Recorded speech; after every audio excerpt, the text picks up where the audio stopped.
20대 총선에서 홍보비 리베이트를 받은 혐의로 검찰 수사를 받고 있는 국민의당 박선숙 또 김수민 의원에 대한 구속 여부가 오늘 다시 결정됩니다.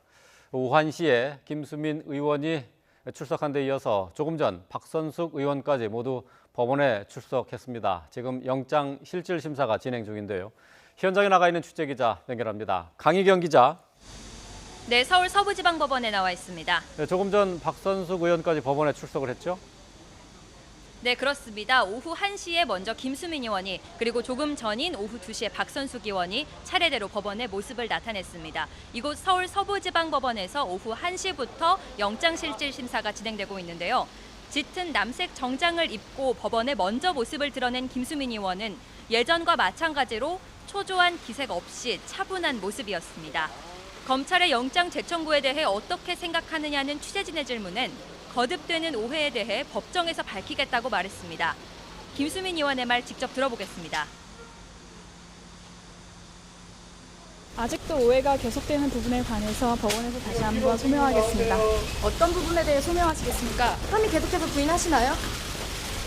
네, 김 의원이 법정으로 들어간 지 1시간 뒤에는 박선숙 의원이 출석했습니다. 박선숙 의원도 같은 질문에 대해 법적인 절차를 통해 진실을 밝히겠다고 짧은 답변을 남긴 채 실질 심사를 받기 위해 법정으로 들어갔습니다. 이들은 신문을 마친 뒤 내부 통로를 통해 검찰청사로 이동한 뒤 구속 여부가 결정될 때까지 기다리게 됩니다. 만일 두 의원 중 누구라도 구속되면 남부구치소로 수감되기 위해 이동하며 반대로 기각되면 귀가하게 됩니다.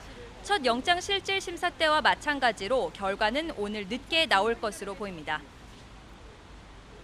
예, 구속영장은 앞서 한 차례 기각이 됐습니다. 검찰이 재청구라는 초강수를 뒀는데요. 구속 전망 어떻게 보고 있습니까?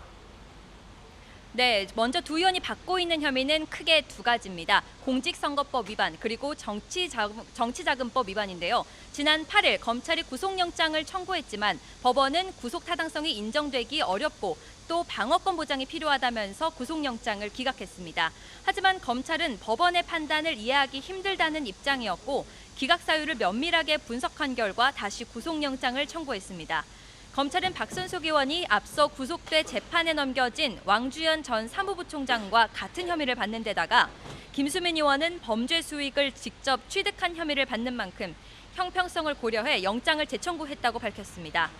검찰은 구속영장이 기각된 이후 통신자료 분석 등을 통해 이들의 혐의를 입증할 만한 추가 증거를 확보했다고 밝혔습니다. 특히 박선숙 의원에 대해서는 단순히 상급자가 아니라 범행 전반을 총괄하고 지시 검토하는 등 주도적인 역할을 한 게 확인됐다고 설명했습니다. 이들 중 한 명에게라도 영장이 발부된다면 20대 국회의원 중 첫 구속 사례가 됩니다. 지금까지 서울 서부지방법원에서 YTN 강희경입니다.